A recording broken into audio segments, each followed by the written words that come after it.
नमस्कार दोस्तों, स्वागत है आप सभी का ग्रीन टीवी के खास कार्यक्रम किसान बुलेटिन में। और मैं हूं आपकी सेवक और मित्र पारुल यादव। आज के किसान बुलेटिन में सबसे पहले नजर डालेंगे गैर बासमती सफेद चावल के एक्सपोर्ट पर आखिर क्यों केंद्र सरकार ने लगाई रोक।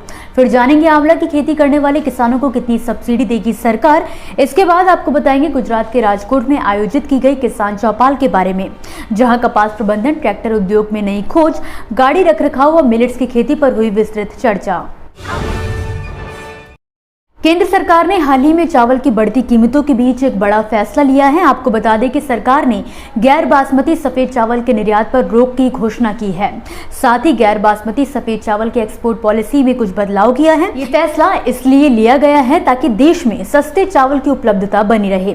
दरअसल कुछ महीनों से चावल के दाम में लगातार तेजी देखने को मिल रही है, जिसमें कमी लाने के लिए सरकार ओपन मार्केट सेल्स स्कीम यानी कि OMSS चला रही है। इसके तहत खुले बाजार में सस्ते रेट पर चावल बेचा जा रहा है। सरकार FCI के जरिए 31 रुपए किलो की दर से बाजार में चावल बेच रही है। इसके बावजूद महंगाई में कमी नहीं आई है। ऐसे में सरकार ने गैर बासमती सफेद चावल के निर्यात पर रोक लगाने का फैसला किया है। निर्यात पर रोक का निर्णय इसलिए लिया गया ताकि आने वाले त्योहारी सीजन में बाजार में चावल की सप्लाई सुचारू रहे और लोगों को सस्ती दर पर मुहैया हो सके। बात करें निर्यात पॉलिसी में बदलाव की, तो पहले चावल की ये variety free with export duty of 20% पर रखी गई थी, जिसे बदलकर प्रोहिबिटेड यानी कि निषेध कैटेगरी में डाल दिया गया। ये बदलाव फौरन लागू भी कर दिया गया है, यानी सरकारी फैसले के आते ही गैर बासमती सफेद चावल के निर्यात पर रोक लागू हो गई है। ये बात तो जाहिर है कि भारत में कोरोना काल के बाद से औषधीय जड़ी बूटियों की खेती और इनकी मांग में बढ़ोतरी हुई है। इसी बात को ध्यान में रखते हुए सरकार द्वारा भी औषधीय फसलों की खेती के लिए किसानों को लगातार प्रोत्साहित किया जा रहा है। आपको बता दें, बिहार सरकार राज्य में आंवला की खेती पर बम्पर सब्सिडी दे रही है। वहीं परंपरागत खेती के अलावा बागवानी खेती के लिए किसानों को प्रोत्साहित करने के उद्देश्य से सरकार किसानों को सब्सिडी दे रही है, ताकि किसान आंवला की बागवानी कर अच्छा मुनाफा कमा सके। जैसे हम आपको बिहार सरकार के एकीकृत बागवानी विकास मिशन योजना के बारे में पहले भी बता चुके हैं। वहीं अब इस योजना के तहत आंवला की खेती के लिए सरकार द्वारा किसानों को 50% सब्सिडी दी जा रही है। राज्य सरकार ने आंवला की खेती के लिए प्रति इकाई लागत 60,000 रुपए प्रति हेक्टेयर तय की है। इस पर किसानों को 50% यानी कि 30,000 रुपए की सब्सिडी मिलेगी। यानी कि बिहार के किसान अपनी जेब से सिर्फ 30,000 रुपए खर्च करके आंवला की खेती शुरू कर सकते हैं। अगर आप भी बिहार के किसान हैं और आंवला की खेती करना चाहते हैं, तो आप बिहार सरकार की बागवानी विभाग की वेबसाइट के लिंक horticulture.bihar.gov.in पर जाकर आवेदन कर सकते हैं। गुजरात के राजकोट जिले में कृषि एवं किसान कल्याण विभाग गुजरात के सहयोग से ग्रीन टीवी द्वारा किसान चौपाल का आयोजन किया गया, जिसमें किसानों के साथ कपास प्रबंधन, ट्रैक्टर उद्योग में नई खोज, गाड़ी रखरखाव व मिलेट्स की खेती पर विस्तृत चर्चा की गई। आपको बता दें, CNH industrial, Hyundai Motors India limited व धानुका एग्रीटेक लिमिटेड के प्रायोजन में इस कार्यक्रम का आयोजन किया गया।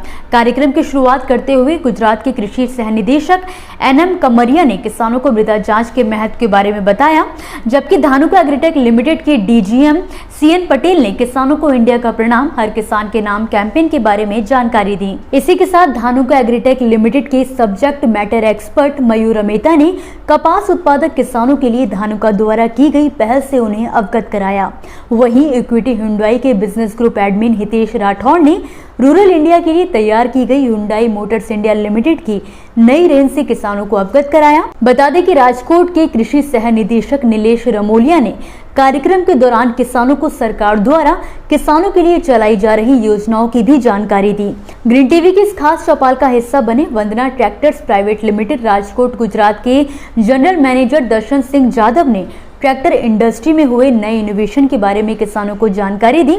वहीं कृषि विभाग राजकोट के DDA ट्रेनिंग श्री SD वादी ने मिलेट्स व प्राकृतिक खेती को लेकर किसानों को जागरूक किया। आपको बता दें, राजकोट में आयोजित हुई इस किसान चौपाल में करीब 250 से ज्यादा किसानों ने बढ़ चढ़कर हिस्सा लिया।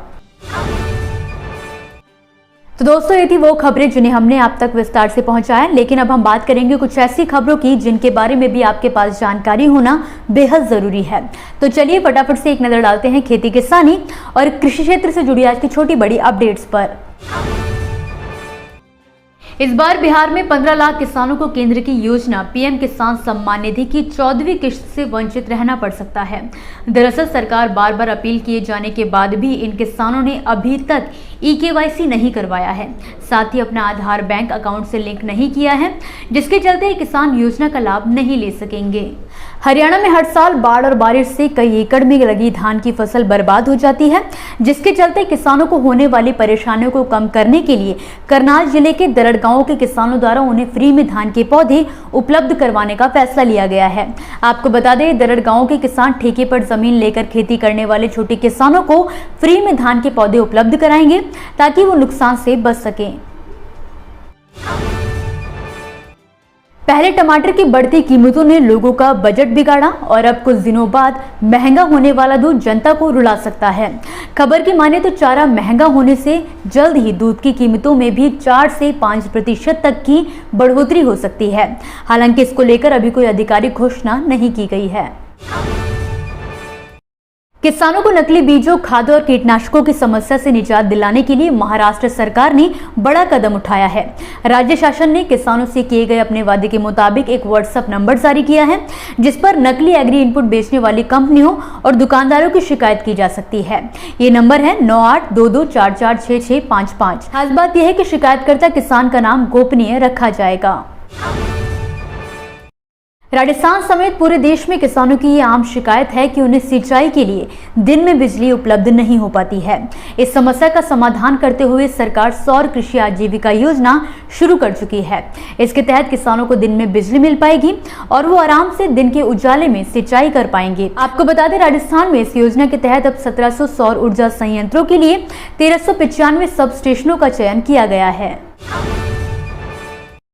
जहां कुछ दिनों पहले कर्नाटक में टमाटर चोरी की खबर सामने आई थी, तो वहीं उत्तर प्रदेश के बस्ती में हाल ही में हाईवे पर खड़ी एक ट्रक में लदे अदरक को चोरों ने बड़ी ही आसानी से उड़ा लिया, जिसमें एक नहीं, दो नहीं, बल्कि ट्रक में रखे हुए करीब 50 बोरों को चोरों ने बड़ी आसानी से उतारा और लेकर फरार हो निकले। इसी के साथ आज के किसान बुलेटिन की बड़ी खबरों में फिलहाल के लिए बस इतना ही। आप मुझे दीजिए इजाजत और देखते रहिए ग्रीन टीवी। नमस्कार। देखिए ग्रीन टीवी यूट्यूब पर भी, बस सब्सक्राइब करें और बेल आइकन दबाएं।